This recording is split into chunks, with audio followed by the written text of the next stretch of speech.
Marilah kita senantiasa bersyukur kepada Allah Subhanahu wa taala. Dialah zat yang telah memberikan kehidupan kepada kita. Dialah Allah Subhanahu wa taala telah memberikan kesempatan kepada kita semua untuk hadir pada kesempatan kali ini melaksanakan salah satu rangkaian daripada ibadah Jum'ah serta salat berjamaah, salat Jumat, dan mudah-mudahan amal ibadah kita, perbuatan-perbuatan kita yang baik senantiasa diterima oleh Allah Subhanahu wa taala. Dan semua dosa-dosa yang kita lakukan, kesalahan yang pernah kita perbuat, senantiasa mendapatkan ampunan dari Allah Subhanahu wa taala. Salawat dan salam selalu tercurahkan kepada baginda mulia Rasulullah Muhammad ibn Abdullah sallallahu alaihi wasallam. Mudah-mudahan kita yang hadir semakin menyebut nama beliau, semakin banyak bersalawat kepada beliau, semakin cinta kita kepada baginda Rasulullah sallallahu alaihi wasallam, yaitu dengan senantiasa mengikuti sunnah-sunnahnya dan ajaran-ajarannya. Khatib berwasiat kepada diri khatib dan tentu kepada hadirin, marilah di kesempatan yang mulia ini, di waktu yang amat berkah ini, kita selalu mengingat pesan-pesan takwa, yaitu memperbaiki diri, mentaati ilahi dalam setiap perbuatan-perbuatan kita yang semuanya ibadah kepada Allah Subhanahu wa taala. Hadirin jamaah Jumat yang dirahmati Allah Subhanahu wa taala. Pada kesempatan yang mulia ini pula, izinkan khatib membahas suatu tema, yaitu pemuda pemegang estafet kemerdekaan dalam perspektif Islam. Hadirin jamaah Jumat yang dirahmati Allah Subhanahu wa taala. Menurut data Badan Pusat Statistik, bahwa jumlah pemuda di Indonesia kurang lebih ada 64 sekian juta, atau kurang lebih ada 29% dari penduduk seluruh Indonesia. Jumlah ini jika dibandingkan dengan penduduk yang ada di Jazirah Arab, Arab Saudi, Uni Emirat Arab, Oman, Yaman, masih lebih banyak pemuda di Indonesia. Untuk menunjukkan begitu luar biasanya potensi sumber daya manusia yang dimiliki oleh bangsa ini. Hadirin yang dirahmati Allah Subhanahu wa taala, kalau kita tengok sejarah dari Indonesia, maka peran pemuda sangatlah penting dan urgen dalam setiap momentum-momentum bersejarah yang ada pada bangsa ini. Ketika pemuda berkumpul di tahun 1928 pada Kongres Pemuda yang kemudian nantinya disebut dengan Sumpah Pemuda, yang mengakui bertanah air satu, tanah air Indonesia, berbahasa satu, berbahasa Indonesia, yang pada saat itu Indonesia belum merdeka, tetapi pemuda sudah mendeklarasikan dirinya menjadi orang-orang yang akan memperjuangkan bangsa ini. Dan ketika pun menjelang detik-detik proklamasi Indonesia, dari tentara-tentara yang dididik oleh tentara Jepang yang disebut dengan PETA, yang kemudian mengajak dan mendorong Soekarno-Hatta untuk memproklamirkan kemerdekaan Indonesia di tanggal 17 Agustus 1945. Dan bahkan ketika Indonesia sudah merdeka, namun para penjajah, para orang-orang yang tidak senang terhadap kemerdekaan Indonesia datang kembali untuk menjajah negeri ini. Salah satunya yang paling terbesar adalah di 10 November 1946 kalau tidak salah, di mana Indonesia menghadapi suatu peristiwa yang luar biasa, sampai ulama-ulama turun, santri-santri berkontribusi turun dalam rangka membela kebangsaan Indonesia ini, kemerdekaan yang kita cintai ini. Hadirin jamaah Jumat yang dirahmati Allah Subhanahu wa taala. Bahkan kalau kita melihat perubahan-perubahan dalam setiap tahun-tahunnya, ada yang disebut dengan 20 tahun sekali tahun 66, tahun 80-an, tahun 98-an, dan seterusnya, maka pemuda memiliki peran penting. Lalu bagaimana konsepsi Islam melihat pemuda sebagai seorang yang memiliki amanah di dalam pertanggungjawaban dia terhadap peradaban dunia ini?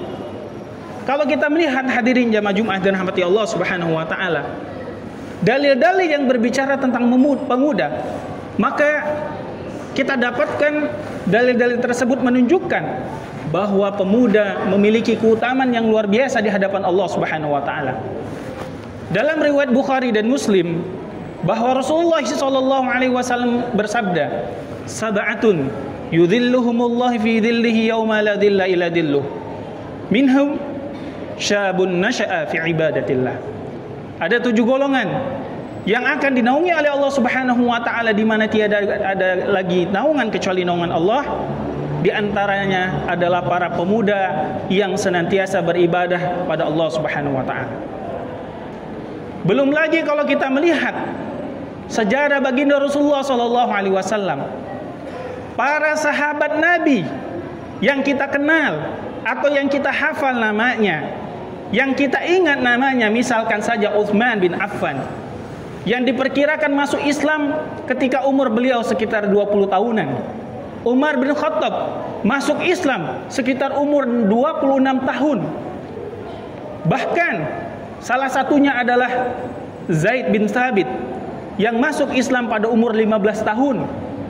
Belum lagi Ali bin Abi Thalib masuk Islam pada umur 11 tahun. Sa'ad bin Mu'az masuk Islam pada umur 20 tahunan. Ini hanya sedikit cerita dari begitu banyak sahabat Nabi yang masih muda, yang mendukung, menolong agama Allah Subhanahu wa taala bersama-sama Nabi berdakwah baik di kota Mekah maupun di kota Madinah. Hadirin jamaah Jumat yang dirahmati Allah Subhanahu wa taala. Belum lagi kalau kita melihat setelah zaman Rasulullah sallallahu alaihi wasallam, ada seorang pemuda di umur 21 tahun. Umur 21 tahun membebaskan, menaklukkan satu kota yang amat besar. Kota yang disebut sebagai kota yang amat aman dan tidak akan ditembus oleh siapapun. Dialah Muhammad Al-Fatih. Seorang anak muda umur 21 tahun membebaskan Al-Konstantinia atau yang kita sebut dengan Konstantinopel yang sekarang menjadi Turki. Hadirin jamaah Jumat yang dirahmati Allah Subhanahu wa taala. Belum lagi kita melihat dalam perspektif Al-Qur'an ketika Allah Subhanahu wa taala memuji para ashabul kahfi dengan firman-Nya, innahum fityatun amanu bi rabbihim wazidnahum huda. Mereka itu adalah pemuda-pemuda yang beriman kepada Allah Subhanahu wa taala dan kami tambahkan petunjuknya. Hadirin jamaah Jumat yang dirahmati Allah. Bahkan kalau kita melihat para nabi dan rasul, mereka diutus oleh Allah Subhanahu wa taala di masa-masa mudanya, di masa-masa yang amat energik dan amat produktif. Oleh itu sebabnya, bila mana kita melihat bukti-bukti sejarah, bila kita melihat dalil-dalil syar'iyah, dalil-dalil yang ada dalam Al-Quran dan Sunnah, paling tidak kita menyimpulkan 4 hal. Yang pertama, bahwa pemuda akan menjadi estafet kemerdekaan, mengisi kemerdekaan yang telah direbut dengan susah payah apabila mereka beriman kepada Allah Subhanahu wa taala. Hadirin jamaah Jumat yang dirahmati Allah Subhanahu wa taala. Dan yang keduanya adalah pemuda-pemuda juga harus berilmu, berwawasan, pintar dan senantiasa berintegritas. Seorang ulama besar, Al-Imam Syafi'i, dalam salah satu bait syairnya mengungkapkan, man fatahu ta'limu waqta syababihi fakabbir alaihi arba'an. Wallahi dhatul fata bil ilmi wat tuqa fa illa fala yakunu li'tibari dzatihi. Yang artinya, barang siapa yang pada masa mudanya tidak mendapatkan pengetahuan dan ilmu, maka sungguh sama saja kehidupannya seperti seorang jenazah yang hanya menunggu disolat mayitkan atau disolat jenazahkan. Dan demi Allah, kata beliau, sesungguhnya pemuda yang sebenarnya adalah pemuda yang bertakwa dan berilmu. Hadirin jamaah Jumat yang dirahmati Allah Subhanahu wa taala. Begitu banyak masalah yang dihadapi oleh bangsa kita ini. Di antaranya adalah para pemuda yang menghabiskan waktunya untuk sesuatu yang tidak berguna. Banyak pemuda-pemuda yang menghabiskan waktunya untuk hal-hal yang negatif. Bahkan banyak sekali para pemuda yang tidak diarahkan dengan benar. Hal ini terjadi karena kita tidak memperhatikan betul bahwa perubahan yang ada di masyarakat kita mulai dari orang-orang yang ada di dalamnya, yaitu di antaranya adalah pemuda. Maka hadirin jamaah Jumat dirahmati Allah Subhanahu wa taala, ketika Rasulullah SAW mengambil para pemuda untuk menjadi hawariyunnya, menjadi orang-orang yang di sampingnya, apatah lagi kita yang hidup di zaman sekarang ini, malah kita menjauhkan daripada pemuda. Pemuda seharusnya dimotivasi, bukan diintimidasi.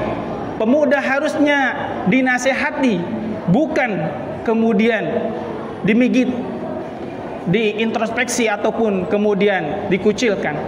Pemuda harusnya diarahkan, bukan dipatahkan.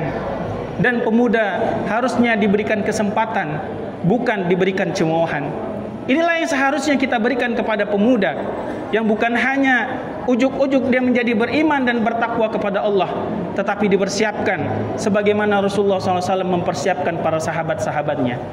Yang kedua, yang ketiga dan yang keempat adalah sebagaimana yang diceritakan oleh Allah Subhanahu wa taala di dalam surat Al-Qasas ayat yang ke-26, di mana saat itu ada seseorang yang berbicara kepada ayahnya, seorang gadis berbicara kepada ayahnya untuk memuji Nabi Musa alaihi salam.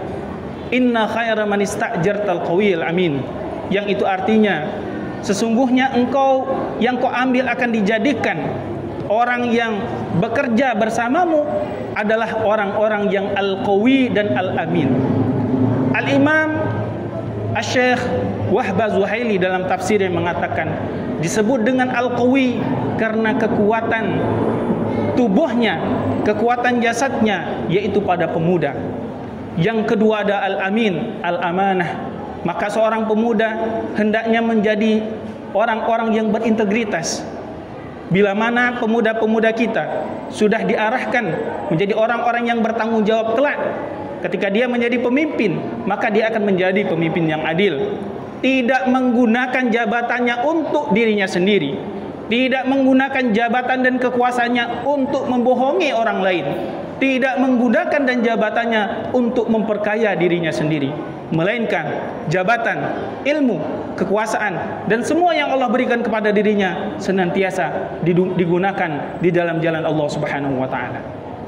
Hadirin jamaah Jumat yang dirahmati Allah Subhanahu wa taala, tentunya tidak sedikit permasalahan yang dihadapi oleh para pemuda pada saat ini. Tetapi bukan sesuatu hal yang mustahil, bukan sesuatu hal yang susah, yang sulit untuk didapatkan, melainkan apabila kita wa ta'awanu 'alal birri wat taqwa, saling menasihati, saling tolong menolong, saling bersinergi, saling membantu untuk kemudian mendorong para pemuda-pemuda kita tidak hanya sibuk dengan dirinya sendiri, tetapi dia memiliki tugas yang amat besar dan tanggung jawab terhadap bangsa ini. Seorang ulama besar, yaitu Profesor Dr. Buya Hamka pernah mengatakan, wahai pemuda, saya tahu bebanmu pasti berat, tugasmu pasti berat, tapi aku yakin engkau dapat melaluinya. Inilah kepercayaan yang diberikan oleh Hamka dalam bukunya Pribadi yang Hebat. Sesuatu hal yang keniscayaan, sesuatu hal kepercayaan yang juga harus dimiliki oleh kita, yang mudah-mudahan Allah Subhanahu wa taala menganugerahkan pemuda-pemuda seperti halnya para sahabat radhiyallahu anhum wa radu'an, sehingga nantinya umat ini, bangsa ini ditolong oleh Allah Subhanahu wa taala dan dijadikan bangsa ini sebagai bangsa baldatun thayyibatun wa rabbun ghafur. Amin amin ya rabbal alamin. Barakallahu li wa lakum fil Qur'anil azim wa nafa'ani